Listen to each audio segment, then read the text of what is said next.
এ যেন বিয়ের মতো উৎসব। এলাকার তরুণ বৃদ্ধরা একে একে লাইন ধরে যুবকের মাথায় দুধ ঢেলে দিচ্ছেন, আবার যাওয়ার সময় তার হাতে টাকা ধরিয়ে দিচ্ছেন। পাশ থেকে সবাই বাহবা দিচ্ছেন, উচ্ছ্বাস প্রকাশ করছেন। কিন্তু এই ঘটনা আসলে বিষাদের। 25 বছরের সম্পর্ক ভেঙে যাওয়ার, স্ত্রীকে স্বামীর তালাক দেয়ার, জমির লোভে 2 ছেলেকে নিয়ে স্ত্রী লাভলি বেগম চলে যাওয়ার।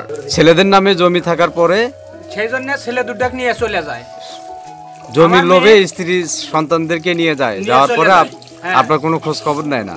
জানা যায় স্ত্রীকে তালাক দিয়ে লিটন ফারাজি নামে এক যুবক দুধ দিয়ে গোসল করছেন। স্ত্রীর সঙ্গে সব তিক্ত সম্পর্কের অবসান ঘটিয়ে দুধ দিয়ে গোসল করে পবিত্র হতে এমন কাণ্ড ঘটালেন তিনি, যা নিয়ে এলাকায় চাঞ্চল্য সৃষ্টি হয়েছে।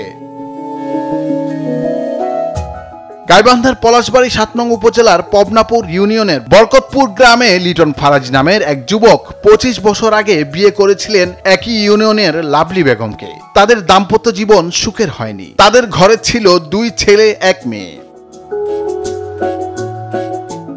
গত 3 মাস আগে পারিবারিক দ্বন্দ্বকলহ আর বিশ্বাস সংকটের কারণে সম্প্রতি স্ত্রী একতরফা তালাক দিয়ে গেছেন লিটন ফারাজিকে। কিন্তু দীর্ঘ 3 মাস স্ত্রীকে পরিবারের ফিরিয়ে আনার চেষ্টা করার পরও স্ত্রীকে সংসারে ফেরাতে পারেননি স্বামী লিটন ফারাজি। ক্ষোভ আক্ষেপ প্রকাশ করে নিজ বাড়িতে স্ত্রীকে তালাক দিয়ে 40 কেজি দুধ দিয়ে জনসম্মুখে গোসল করেন লিটন ফারাজি। তাদের দাম্পত্য জীবনে ছিল 2 ছেলে 1 মেয়ে। এলাকাবাসী বলছেন 2 ছেলের নামে জমি লেখা আছে, তাই তাদেরকে নিয়ে চলে গেছে লাভলি। কিন্তু মেয়ের নামে জমি লেখা নাই, তাই তাকে বাবার কাছে রেখে যায়। আমার গাঁও জমি নেই দেখে আমাকে দেখে পায় না। ও তোমার নামে জমি নাই দেখে তোমাকে করে না, পছন্দ করে না।